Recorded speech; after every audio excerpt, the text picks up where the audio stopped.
Solid state में already कुछ lectures कर लिए हैं, उसके अंदर हमने ये चीज़ देख ली है कि जो हमारे सॉलिड स्टेट होते हैं वो 7 टाइप के क्रिस्टल सिस्टम्स में मौजूद होते हैं, और ये 7 टाइप के क्रिस्टल सिस्टम के अंदर 14 पॉसिबल वेरिएशंस हमने देखी हैं, 14 पॉसिबल वेरिएशंस पाई जाती हैं। ठीक है, 14 पॉसिबल वेरिएशन 7 टाइप के क्रिस्टल सिस्टम में पाई जाती है। हमें पढ़ना कौन सा क्रिस्टल सिस्टम है?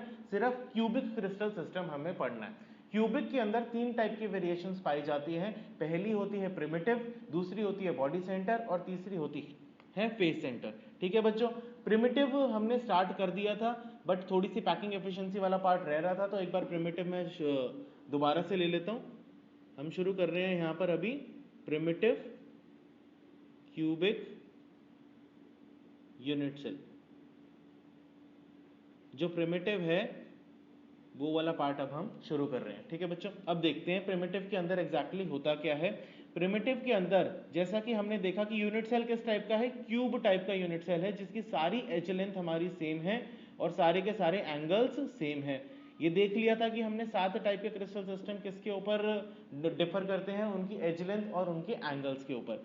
प्रिमिटिव यूनिट सेल के अंदर क्या होता है? प्रिमिटिव क्यूबिक यूनिट सेल के अंदर जो हमारे पार्टिकल्स होते हैं वो किस पोजीशन पे पाए जाते हैं?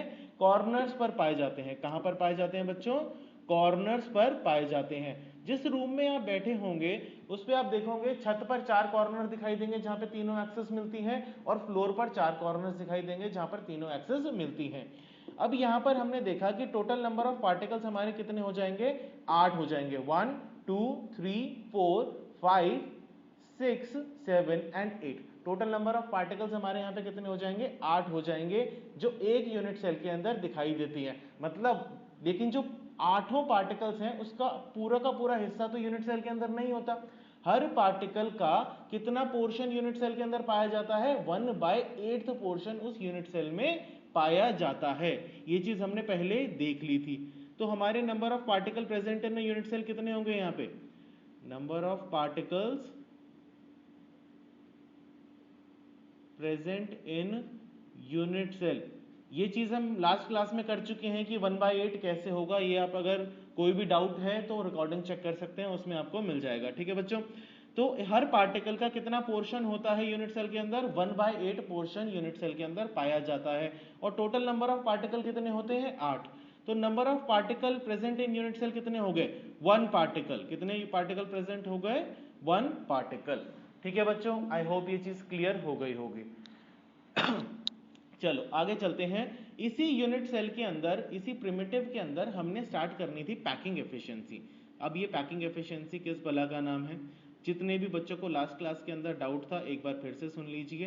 पैकिंग एफिशिएंसी क्या होती है? जैसे कि तुमने कोई भी चीज ली, मतलब जैसे मैंने लास्ट क्लास के अंदर एग्जांपल लिया था फल की टोकरी का, कुछ और एग्जांपल ले सकते हो अपने हिसाब से जिसको तुम्हें फिल करना है। जिससे कि तुम्हारा बैग है, स्कूल बैग लेके आते हो, उसके अंदर कुछ ना कुछ एफिशिएंसी होती है उसकी, कि मतलब वो कोई पर्टिकुलर बुक्स हो गई या तुम्हारा लंच हो गया, वो कुछ एक स्पेस फिल कर सकता है वो बैग। ठीक है, अब उस बैग की एक स्पेसिफिक वॉल्यूम है, अगर उसकी टोटल वॉल्यूम में से तुमने कुछ हिस्सा उसे फिल कर दिया तो वो पोर्शन क्या हो जाएगा? वो फ्रैक्शन क्या हो जाएगा? कि वो उसकी पैकिंग एफिशिएंसी हो गई। अब ये इतना पोर्शन इसने फिल कर दिया। ठीक है बच्चों, जैसे कि अगर मैं पैकिंग एफिशिएंसी की यहां पे बात करूं तो जो हमारा वॉल्यूम होता है ये किसके बराबर होती है? Packing efficiency volume occupied bye particles divide by ये जो पार्टिकल्स हैं जिसको यूनिट सेल के अंदर डाला है उसका टोटल वॉल्यूम। ठीक है बच्चों, टोटल वॉल्यूम ऑफ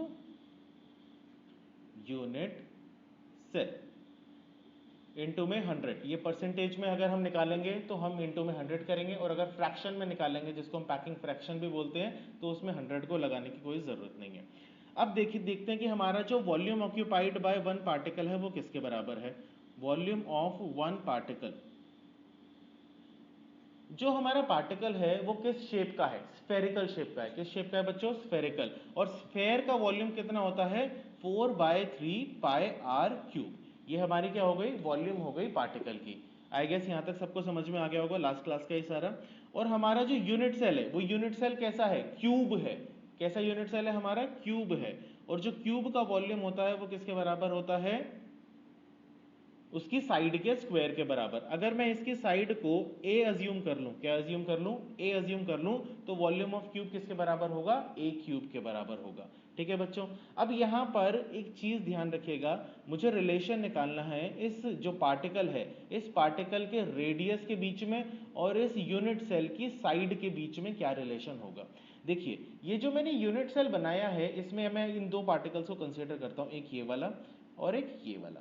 देखिए ध्यान से, एक ये वाला पार्टिकल और एक ये वाला पार्टिकल। ठीक है, अब इन दोनों पार्टिकल की अगर मैं बात करूं, इसमें आपको बीच में एक स्पेस दिखाई दे रहा है। ये स्पेस यूनिट सेल के अंदर जनरली नहीं पाया जाता, ये सिर्फ बनाने के लिए, ताकि मेसी ना हो हमारा डायग्राम, इसलिए यहाँ पर हमने डिफरेंस दिखाया है। लेकिन ये जो दो पार्टिकल्स होते हैं, इस कॉर्नर वाला और इस कॉर्नर वाला, जो कॉर्नर के जो पार्टिकल्स होते हैं ये आपस में टच कर रहे होते हैं। क्या कर रहे होते हैं, ये टच कर रहे होते हैं। ठीक है बच्चों, ये चीज ध्यान रखिएगा, ये जो पार्टिकल्स हैं आपस में टच कर रहे होते हैं, डायग्राम में ये बनाना पॉसिबल नहीं है।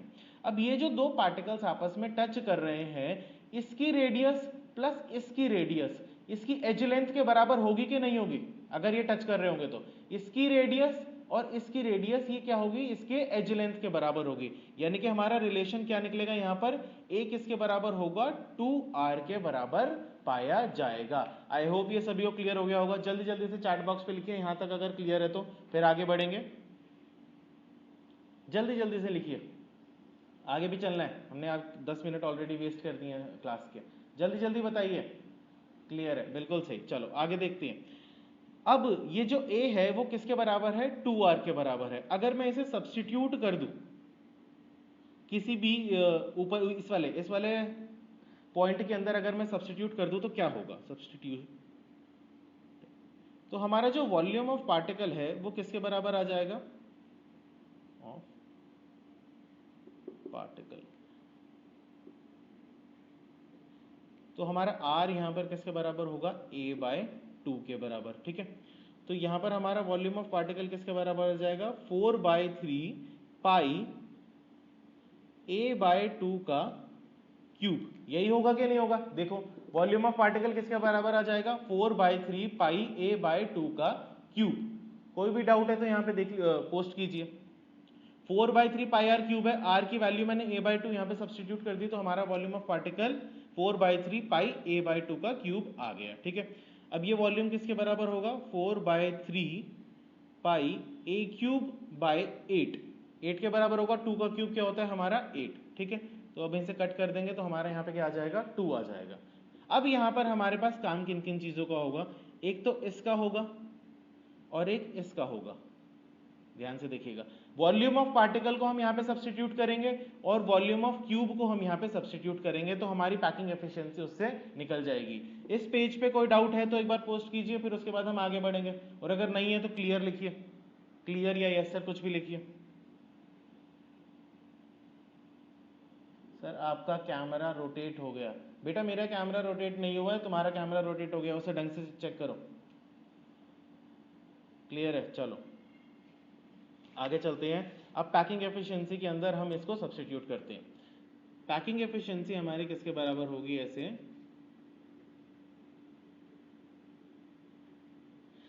वॉल्यूम ऑफ पार्टिकल हमारे पास कितना आ गया था यहाँ पर, 1/3 पाई a³/2, यही था। देख लीजिए एक बार, 1/3 पाई a³/2। एक बार मैं पुराने पेज पे दिखा देता हूँ, इसको हमने कट कर दिया था, यहाँ पर हमारे पास क्या आ गया था 1, यहाँ पे हमारे पास क्या आ गया था 2।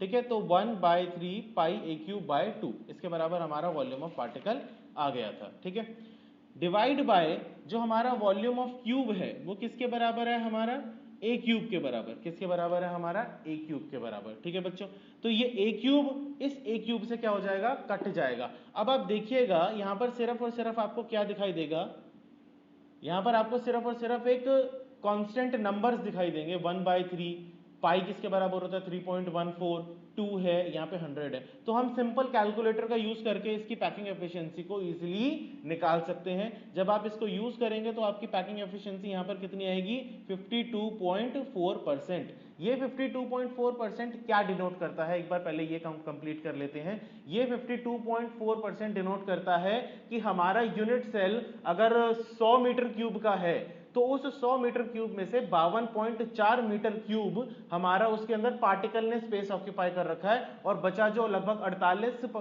मीटर क्यूब का जो हमारा वॉल्यूम है वो खाली पड़ा हुआ है, वो खाली स्पेसेस हैं, वो वॉइड्स है।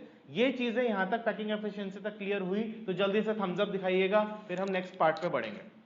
जल्दी जल्दी थम्स अप दिखाइएगा। Thumbs up, yes sir, clear है, कुछ भी लिखिए, जल्दी जल्दी कंफर्म कीजिए, फिर हम नेक्स्ट पार्ट पे बढ़ेंगे। चलो, बहुत अच्छी बात है।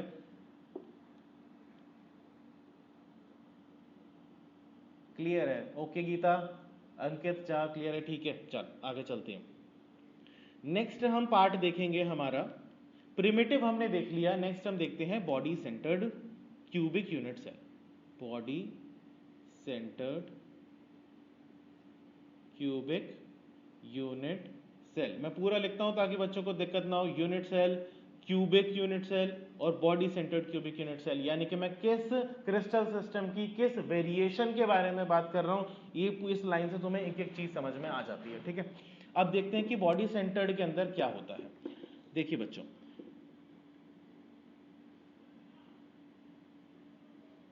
ये मैंने क्यूबिक यूनिट सेल बनाया जिसकी सारी के सारी क्या है, हमारी एज लेंथ बराबर है। अब बॉडी सेंटर्ड के अंदर क्या होता है, जो हमारे पार्टिकल्स होते हैं वो दो जगह प्रेजेंट होते हैं। एक तो हमारे कॉर्नर्स पे प्रेजेंट होते हैं, प्लस एक हमारा कहां पे प्रेजेंट होता है, बॉडी सेंटर पर प्रेजेंट होता है।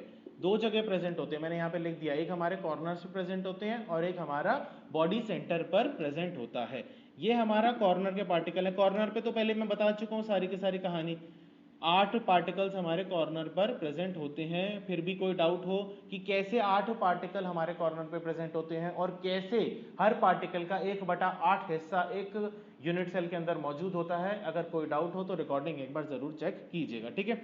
तो ये हमारा क्या हो गया, यूनिट सेल हो गया। ये पार्टिकल एक तो कॉर्नर पे मौजूद है और एक बिल्कुल बीचों बीच एक पार्टिकल मौजूद है। ये मैंने पार्टिकल, ये स्फेरिकल ही है, ये मैं शो करने के लिए यहाँ पे क्रॉस दिखा रहा हूं। कहां पर मौजूद है, इस क्यूब के बिल्कुल बीचों बीच, ठीक है बच्चों, इस क्यूब के बिल्कुल बीचों बीच ये पार्टिकल मौजूद है।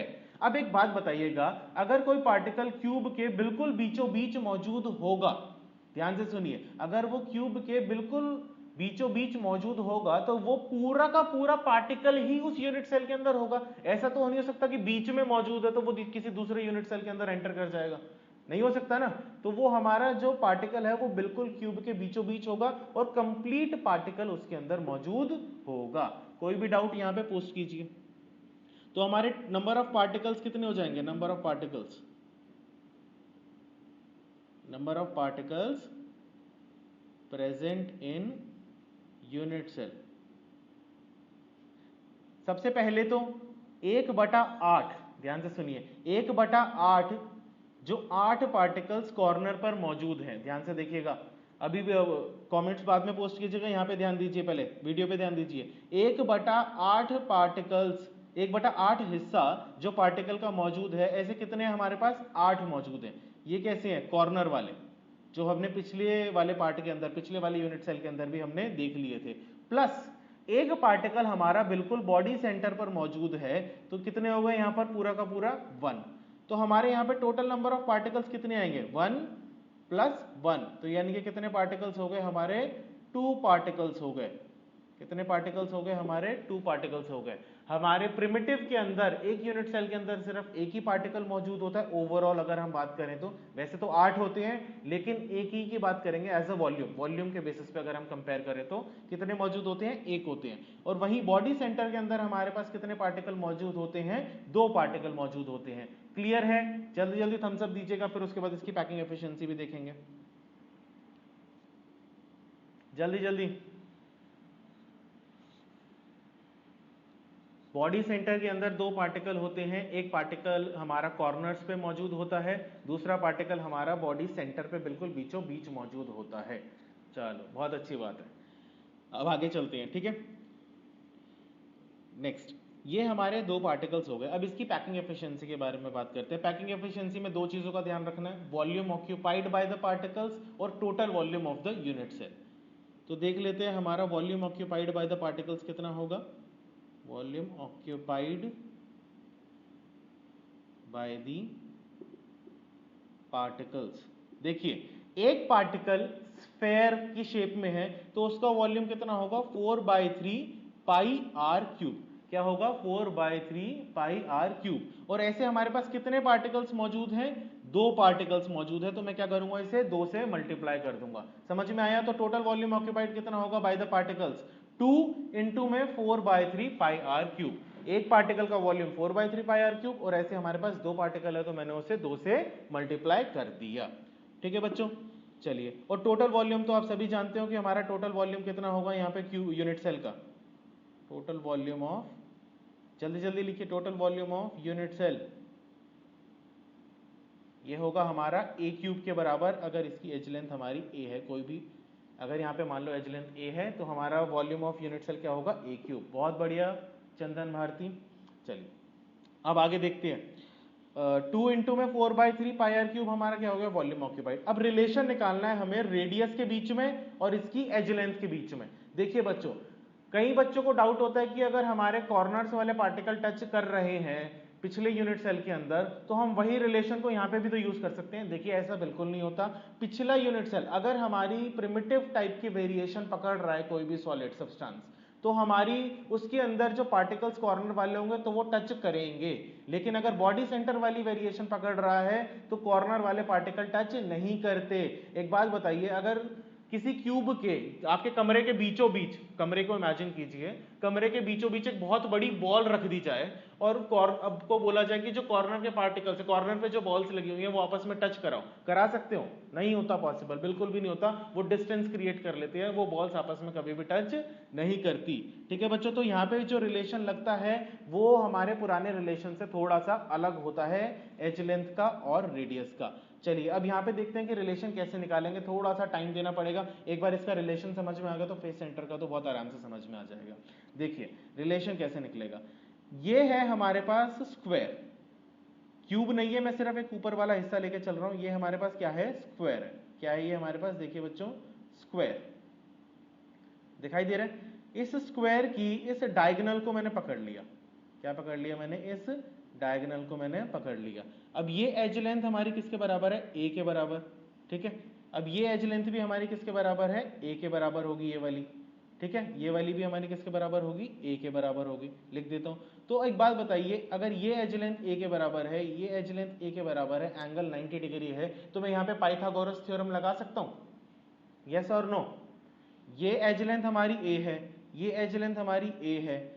यहां पर जो एंगल होता है क्यूब के अंदर सारे एजेस के बीच में कितना होता है? 90 डिग्री होता है। तो यहाँ पे पाइथागोरस थ्योरम लग सकती है? यस और नो? फटफट जवाब दीजिए। यस लग सकती है, बिल्कुल सही। तो जब आप पाइथागोरस थ्योरम लगाओगे, ध्यान से देखिएगा, जब आप पाइथागोरस थ्योरम लगाओगे तो आपका यहाँ पर जो इस डायगोनल की लेंथ निकल के आएगी वो कितनी आएगी? √2a। कितनी आएगी यहाँ पे? √2a। अगर कोई डाउट है तो एक बार मैं फिर से बता देता हूं। यहां पर बनाकर देखिए, ये आपके पास a है, ये आपके पास a है। ये हमारा एंगल कितना है? 90 डिग्री का। अगर यहाँ पे हम पाइथागोरस थ्योरम अप्लाई करेंगे, सपोज मैं लिख देता हूँ यहाँ पे ए बी सी, तो जो ए सी का स्क्वायर होगा वो किसके बराबर होगा? ए बी का स्क्वायर प्लस बी सी के स्क्वायर के बराबर। और ए बी का स्क्वायर कितना है? ए स्क्वायर प्लस ए स्क्वायर। ये किसके बराबर होगा? हमारा डायगोनल की लेंथ के बराबर, दैट इज ए सी। ठीक है बच्चों। तो अब एक चीज देखिए, यहाँ पर हमारे पास क्या आएगा? 2a square. यहाँ पे हमारे पास क्या आएगा? 2a square. ए सी स्क्वायर किसके बराबर होगा? 2a square. और ए सी हमारा किसके बराबर आ जाएगा? √2a के बराबर। ठीक है। तो यहाँ पे हमारी डायगोनल की लेंथ कितनी आएगी? √2a। आई होप ये चीज क्लियर हो गई होगी। कितनी आएगी हमारी डायगोनल की लेंथ? √2a। अच्छा अब ये देखिए, एक अपने आप को आपको इमेजिन करना है। आपकी छत है, ठीक है, छत के ऊपर मैंने एक डायगोनल फॉर्म किया, ठीक है। अब ये डायगोनल एक पॉइंट यहां से लीजिए और एक पॉइंट आपके घर पे दूसरी साइड पे, ऑपोजिट साइड कॉर्नर पे इमेजिन कीजिए, ठीक है। तो इन दोनों पॉइंट्स को जब आप जोड़ेंगे, यहाँ पे देखिए, इन दोनों पॉइंट्स को जब आप जोड़ेंगे तो वो किसके बराबर आएगा? एक इस पे भी पाइथागोरस थ्योरम लगाएंगे। एक तो ये वाली लाइन, एक ये वाली लाइन और एक ये वाली लाइन। ध्यान से देखिए, एक ये वाली लाइन, एक ये वाली लाइन और एक ये वाली लाइन। इमेजिन कीजिए एक डायगोनल, ये हमारा क्या हो गया? इस डायगोनल को हम क्या बोलते हैं? Face diagonal. क्या बोलते हैं हम इसे? Face diagonal. और इस वाले डायगोनल को जो बिल्कुल क्यूब के बीचों बीच से निकलता है, इसको हम क्या बोलते हैं, बॉडी डायगोनल। थोड़ी टर्मिनोलॉजीज नहीं है, थोड़ा टाइम लग सकता है, बट आई एम श्योर ये चीजें आपको समझ में अच्छे से आ जाएंगी। ये हमारा क्या होता है, फेस डायगोनल, ये हमारा क्या होता है, बॉडी डायगोनल। क्लियर है बच्चों?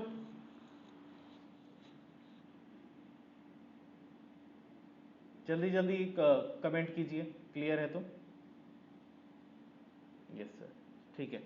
ये वाला जो डायगोनल है, ये बिल्कुल क्यूब के बीचों बीच से निकल रहा है। जो बॉडी डायगोनल की मैं बात कर रहा हूं, क्यूब के बिल्कुल बीचों बीच से निकल रहा है। आप इमेजिन कीजिए अपने कमरे के अंदर, बिल्कुल आपका एक साइड का कॉर्नर है और ये दूसरी साइड का कॉर्नर है, ऑपोजिट साइड का, ऑपोजिट वाली वॉल का, ठीक है। तो ये हमारा जो डायगोनल है वो क्यूब के बिल्कुल बीचों बीच से निकलता है, और ये वाला जो डायगोनल है ये सिर्फ और सिर्फ हमारा जो एक छत है, छत के अंदर जो एक फेस का, एक सिर्फ फेज का डायगोनल होता है, एक फेज का, जो क्यूब के अंदर मौजूद होता है। ठीक है बच्चों, क्लियर हो गया होगा ये चीज। चलिए आगे चलते हैं। अब इन तीनों के अंदर मुझे पाइथागोरस थ्योरम लगानी है, लगा के देखते हैं कि क्या होगा।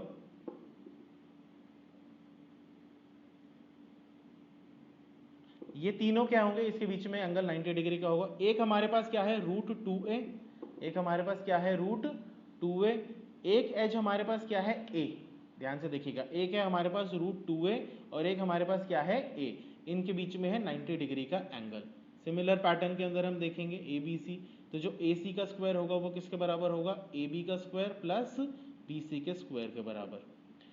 तो AB का स्क्वायर √2a का होल स्क्वायर प्लस BC का स्क्वायर a स्क्वायर, तो ये आ जाएगा हमारे पास टोटल 3a स्क्वायर। तो AC किसके बराबर होगा हमारे पास, √3a के बराबर। इसके बराबर होगा √3a के बराबर। तो जो बॉडी डायगोनल होता है उसकी हमारी वैल्यू क्या होती है, √3a। बॉडी डायगोनल की वैल्यू क्या होती है, √3a, और फेस डायगोनल की वैल्यू क्या होती है, √2a। ये समझ में आ गया तो आपको मेजर पार्ट इस चैप्टर का समझ में आ जाएगा। जल्दी जल्दी कमेंट कीजिए, यहाँ पर कोई भी डाउट हो तो पूछ सकते हो, मैं दोबारा रिपीट कर सकता हूँ अगर ये समझ में नहीं आया तो। जल्दी जल्दी बताइए। एक मैंने निकाला है फेस डायगोनल, एक निकाला है बॉडी डायगोनल। क्लियर है भाभी? चलो बहुत अच्छी बात है। अगर किसी बच्चे को क्लियर नहीं है तो वो कमेंट कीजिए। क्लियर है, बहुत अच्छी बात है अंकित। यस सर, ठीक है। बॉडी डायगोनल आपको बिल्कुल क्यूब के बीचों बीच से निकालना है, यानी कि आपको कमरे के बिल्कुल बीचों बीच से निकालना है। बार बार रिपीट कर रहा हूं ताकि आपके दिमाग के अंदर ये चीज बैठ जाए। ठीक है, चलिए अब एक बार रिलेशन देख लेते हैं कि यहाँ पर हमारे पार्टिकल की रेडियस का और एज लेंथ का रिलेशन कैसे निकलेगा। देखिए ये बिल्कुल क्यूब के बीचों बीच से पास करने वाला हमारा डायगोनल है। जैसे कि आपके कमरे के अंदर एक बहुत बड़ी बॉल रखी हुई है, ठीक है। इमेजिन कीजिए एक बॉल कॉर्नर पे रखी हुई है और एक बॉल दूसरे कॉर्नर पे रखी हुई है। तो क्यूब के बीचों बीच जो पास कर रहा है उसकी अगर मैं बात करूं तो उसका पूरा डायामीटर, स्फेयर का पूरा डायामीटर हम यूज करेंगे। इस कॉर्नर का एक रेडियस यूज करेंगे और इस कॉर्नर का एक रेडियस यूज करेंगे। तो टोटल हमारे पास क्या होगा, 4 रेडियस होंगे। डायामीटर किसके बराबर होता है, 2 रेडियस के। 2 रेडियस हमारे सेंटर वाले के, एक रेडियस कॉर्नर का और एक रेडियस इस वाले कॉर्नर के क्यूब का। तो कितने होंगे हमारे पास, 4 रेडियस होंगे जो किसके बराबर होंगे हमारे, √3a, यानी कि बॉडी डायगोनल के बराबर होंगे, दैट इज √3a। ये रिलेशन समझ में आ गया, ये रिलेशन समझ में आ गया। 4r किसके बराबर होगा हमारा, √3a के बराबर होगा। 4r किसके बराबर होगा, √3a के बराबर। कोई भी डाउट बच्चों तो पोस्ट कर सकते हो। 4r किसके बराबर होगा, √3a के बराबर। रिलेशन क्लियर है, फिर उसके बाद कुछ नहीं करना सर, रिपीट। ठीक है विकास कुमार, ध्यान से सुनो कि मैं क्या कह रहा हूं। देखिए ये चीज तो आपको क्लियर हो गई होगी, जो बॉडी डायगोनल की वैल्यू है वो क्या है, √3a। क्या है हमारी बॉडी डायगोनल की वैल्यू, √3a। देखिए अब बॉडी डायगोनल आपको ये 2D इमेज में थोड़ा सा इमेजिन करना मुश्किल होगा। जितने भी बच्चे जिनको समझ नहीं आया, एक बार अपने कमरे को देखिए, वो क्यूब शेप का होता है जनरली एक कमरा। उस कमरे के अंदर बिल्कुल बीचों बीच आपके पास क्या है, एक पार्टिकल पड़ा हुआ है, स्फेरिकल शेप का एक पार्टिकल पड़ा हुआ है। वो स्फेरिकल शेप के पार्टिकल का पूरा डायामीटर कंसीडर करना है आपको। डायामीटर किसके बराबर होता है, 2r के बराबर, 2 रेडियस के बराबर। ठीक है बच्चों, तो 2 रेडियस इसकी, ये पार्टिकल और जो बीच का सेंटर वाला पार्टिकल ये आपस में टच करेंगे। ये तीन पार्टिकल क्या करेंगे, आपस में टच करेंगे। एक ये पार्टिकल, एक सेंटर वाला पार्टिकल और एक ये कॉर्नर वाला पार्टिकल, ये क्या करेंगे, आपस में टच करेंगे। ठीक है, अब ये तीन पार्टिकल आपस में टच कर रहे हैं तो दो रेडियस हम इसकी कंसीडर करेंगे, एक रेडियस हम इसकी कंसीडर करेंगे और एक रेडियस हम इसकी कंसीडर करेंगे। ये चार रेडियस हमारी किसके बराबर होगी, इस डायगोनल की लेंथ के बराबर होगी। क्या होगी, इस डायगोनल की लेंथ के बराबर होगी। और इस डायगोनल की लेंथ हमारे पास क्या है, √3a। समझ में आया? तो ये चार रेडियस किसके बराबर होगा, हमारा √3a के बराबर होगा। यहां पर जो टचिंग होता है, जो हमारा सेंटर पर पार्टिकल है ना, वो कॉर्नर के सभी पार्टिकल के साथ टच कर रहा होता है। ठीक है, कोई भी डाउट यहां पे? एक बार जल्दी जल्दी कमेंट बॉक्स में लिख दीजिए क्लियर है, फिर उसके बाद आगे बढ़ेंगे। जल्दी जल्दी क्लियर है, ठीक है, चलो आगे चलते हैं। अब यहां तक क्लियर है तो फिर उसके बाद तो कोई दिक्कत ही नहीं है। इसके बाद हमें क्या करना है, पैकिंग एफिशिएंसी निकालनी है सीधा इसकी। पैकिंग एफिशिएंसी नेक्स्ट पेज पे करते हैं।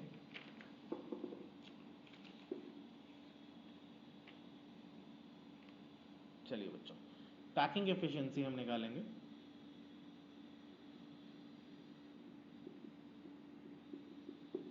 पैकिंग एफिशिएंसी हम कैसे निकालेंगे, सीधी बात है, volume occupied bye particle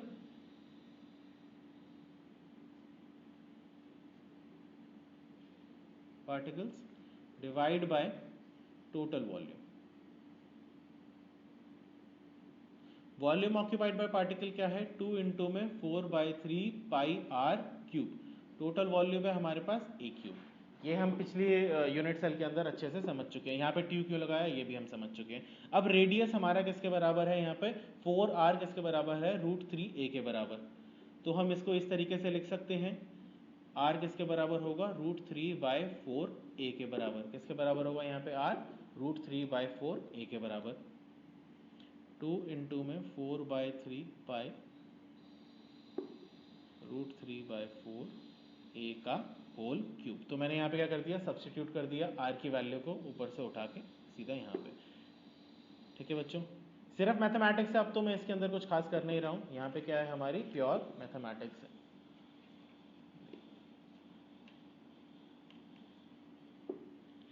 two into